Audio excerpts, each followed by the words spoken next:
ముంతా తుఫాన్ సందర్భంగా Mangalagiri Tadepalli municipal corporation పరిధిలో ఈ రామకృష్ణ మిషన్ స్కూల్లో రిలీఫ్ క్యాంప్ ఏర్పాటు చేయడం జరిగిందండి. రాయల్ పబ్లిక్ స్కూల్లో రిలీఫ్ క్యాంప్ అనేది ఏర్పాటు చేయడం జరిగింది. ఇది తుఫాన్ వచ్చిన కాడి నుంచి కూడా ముందస్తు జాగ్రత్త కోసం ఇది 150 మంది కెపాసిటీ గల స్కూల్. ఇది రాష్ట్ర ప్రభుత్వం వారు ఈ తుఫాన్లో ప్రతి ఎవరికి కూడా ప్రాణ నష్టం జరగకూడదు, ఆస్తి నష్టం జరగకూడదు అన్న కాన్సెప్ట్ తో ఆదేశాల మేరకు ఎంటీఎంసీ కమిషనర్ గారు, అడిషనల్ కమిషనర్ గారు అండ్ డిప్యూటీ కమిషనర్ గారు, అసిస్టెంట్ కమిషనర్ ఆదేశాల మేరకు ఈ రిలీఫ్ సెంటర్ ఏర్పాటు చేయడం.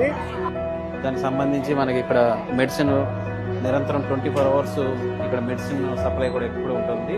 దానికి సంబంధించిన స్టాఫ్ ఉంటారు, ఏఎన్ఎంస్, ఆశా వర్కర్స్, కంటిన్యూస్గా ఎంబీబీఎస్ డాక్టర్ కంటిన్యూస్ 24/7 అందరూ అవైలబుల్గా ఉంటారు. ఇక్కడ ఈ రిలీఫ్ సెంటర్లో ప్రతిరోజు 150 మందికి ఉదయం టిఫిన్, మధ్యాహ్నం భోజనం, సాయంకాలం భోజనం ఏర్పాటు చేసాం.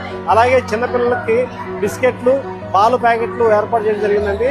పొద్దున మార్నింగ్ టిఫిన్లో చిన్నపిల్లలకి కోడిగుడ్లు, పాలు, లాక్టింగ్ బేబీస్ ఉన్న వాళ్ళకి పాలు ఇచ్చాము. చిన్నపిల్లలకి ఏమో కోడిగుడ్లు ఇవ్వడం జరుగుతుంది మార్నింగ్ టైం. మధ్యాహ్నం వచ్చేసి వాళ్ళకి భోజనం, మళ్ళీ సాయంత్రం కూడా అందరికీ అదే విధంగా 2 ఆహార పొట్లాలు అనేది ఇవ్వడం జరుగుతుంది. ఎవరికి ఎటువంటి ఇబ్బంది లేకుండా ఈ ప్రభుత్వం వారి ఆదేశాల మేరకు ఎప్పటికప్పుడు మన నియోజకవర్గ మినిస్టర్ గారైన లోకేష్ బాబు గారి ఆదేశాల మేరకు ప్రజలకు ఎటువంటి ఇబ్బంది లేకుండా ఈ రిలీఫ్ క్యాంప్తో ఏర్పాటు చేయడం జరిగింది. విధంగా పడుకుంటానికి కూడా మనం వసతులు కల్పించాము.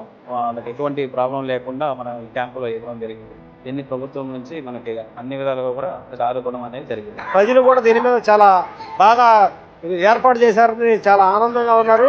ఈ విషయంలో ప్రజలకు తెలియపరిచేది ఏంటంటే ఈ రిలీఫ్ కేంద్రాలకి వచ్చి మీ ఏదైనా ప్రాణ నష్టం లేకుండా మీరు కూడా మా సహకరించినందుకు మీ అందరూ ధన్యవాదాలు.